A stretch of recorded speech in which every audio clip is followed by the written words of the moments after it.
أفاد موقع الإدارة الذاتية لشمال وشرق سوريا بأن الإدارة العامة للمحروقات قد عقدت اجتماعها السنوي يوم الأربعاء الفائت بحضور السيد عبد حامد المهباش الرئيس المشترك للمجلس التنفيذي في الإدارة الذاتية لشمال وشرق سوريا، والرئاسة المشتركة للإدارة العامة للمحروقات في الإدارة الذاتية، والرئاسات المشتركة لمديريات المحروقات في الإدارة الذاتية والمدنية، حيث استهل الاجتماع بمناقشة التقارير السنوية لمديريات المحروقات والصعوبات التي تعترض عملها، وطرحت بعض الحلول لتلك الصعوبات. وتطرق الحضور لعملية توزيع مازوت التدفئة في كافة الإدارات، حيث تسير أعمال التوزيع بشكل جيد، وضرورة تفادي نقص مخصصات الزراعة التي تزامن توزيعها مع مخصصات التدفئة. وفي نهاية الاجتماع تم التوصل لعدد من الحلول، واتخذت مجموعة من القرارات، ومنها الإسراع بتوزيع مازوت التدفئة لكافة عوائل شمال وشرق سوريا، بحيث يتم إيصال الكمية الكاملة 440 لتر للجميع، والإسراع بتوزيع مازوت الزراعة قبل انتهاء الشهر الجاري، وزيادة مخصصات المناطق من المازوت الممتاز، ودعم مديريات المحروقات التي تحتاج عددا إضافيا من العاملين بالكوادر البشرية، وتشديد الرقابة على محطات الوقود، ومكافحة التهريب، وتحسين جودة المشتقات النفطية، إلى جانب توزيع مخصصات الإدارات من مازوت المركبات بحيث لا يكون هناك عجز ضمن الإمكانات المتاحة، وفرض أقصى العقوبات على من يهرب ويتلاعب بالمحروقات، ومنع البسطات منعا باتا. بالإضافة لتمديد ساعات عمل محطات توزيع الوقود في كافة المناطق من 8 صباحا حتى 6 مساء، حيث كانت تعمل سابقا من 8 حتى 3.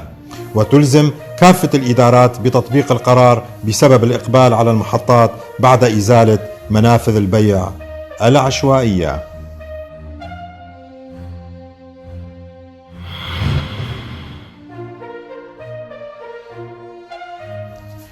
رصد نشطاء المرصد السوري لحقوق الإنسان سقوط عدة قذائف صاروخية مصدرها القواعد التركية في إعزاز على قريتي شوارغا والمالكية ضمن مناطق انتشار القوات الكردية، دون ورود معلومات عن سقوط خسائر بشرية.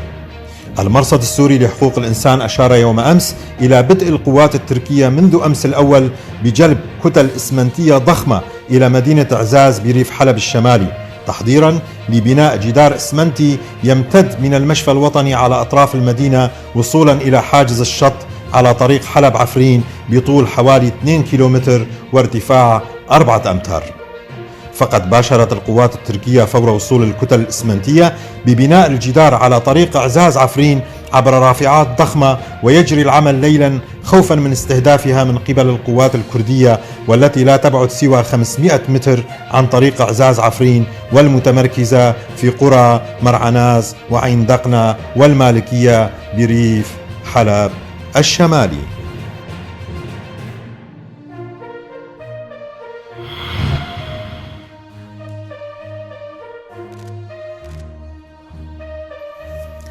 بدأت في مدينة هامبورغ الألمانية أمس الخميس محاكمة سوري أمام المحكمة الإقليمية العليا بتهمة الانتماء لفصيل موال لتركيا في سوريا.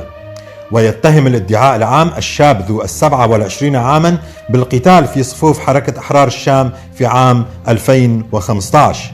وتسيطر حركة أحرار الشام المدعومة من تركيا والموالية لها على مناطق بريف حلب الشمالي في مدينة الباب، ومناطق في عفرين وريفها.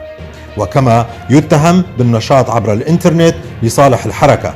وتضم لائحة الاتهام أيضا حيازة أنواع مختلفة من الأسلحة والمشاركة في حصار بلدتي كفرية والفوعة الشيعيتين في إدلب.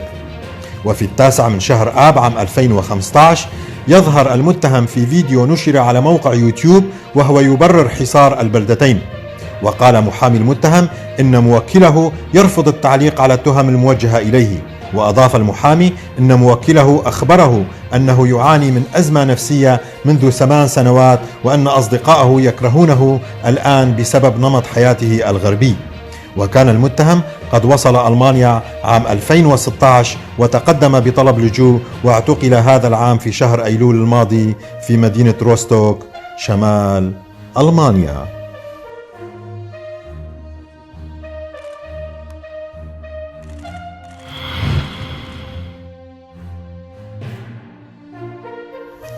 نشرت قافلة مركبات عسكرية روسية في قاعدة جوية يوم الخميس الفائت استعدادا لإرسالها إلى كازاخستان كجزء من قوات منظمة معاهدة الأمن الجماعي، كما أفادت وزارة الدفاع الروسية. وتظهر اللقطات التي نشرتها الوزارة تحركات وحدات اللواء 45 التابع للقوات الخاصة المحمولة جوا وتشكيلات إيفانوفو وأوليانوفسك المحمولة جوا.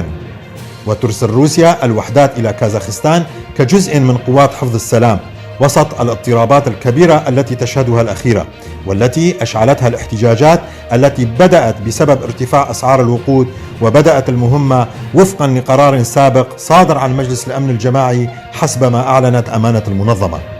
وبدأت المسيرات الغير المصرح بها في منطقة مانغيستاو في كازاخستان يوم الأحد الفائت، بعد أن ارتفعت أسعار الغاز المسال من 0.12 يورو إلى 0.24 يورو للتر بدءا من الأول من كانون الثاني. وجاء ارتفاع الأسعار بعد أن رفعت الحكومة ضوابط الأسعار على غاز البترول المسال بحجة الحاجة لتحرير السوق.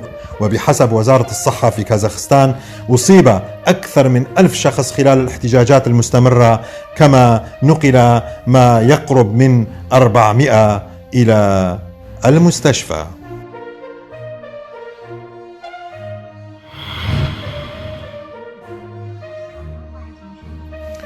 تدفق السياح لزيارة منحوتات تحاكي الأولمبياد الشتوية في مهرجان هاربين السنوي للنحت على الجليد والثلج. وضم المهرجان مجسمات منارة بأضواء مشعة. خلال المهرجان استلهم تصميمها من الهندسة المعمارية للدول المشاركة في دورة الألعاب الأولمبية الشتوية في بكين 2022. وقالت الزائرة وانغ جيالي: إنها زيارتي الثانية إلى هذا المكان، لأنني لم أحظى بالوقت الكافي في زيارتي الأولى. أردت فقط تجربة الشعور بالتواجد في مهرجان النحت على الجليد والثلج. هذا ويرجع بدايات مهرجان هاربين السنوي للنحت على الجليد والثلج إلى عام 1999، وتطور ليصبح أكبر مهرجان للنحت على الجليد والثلج في العالم.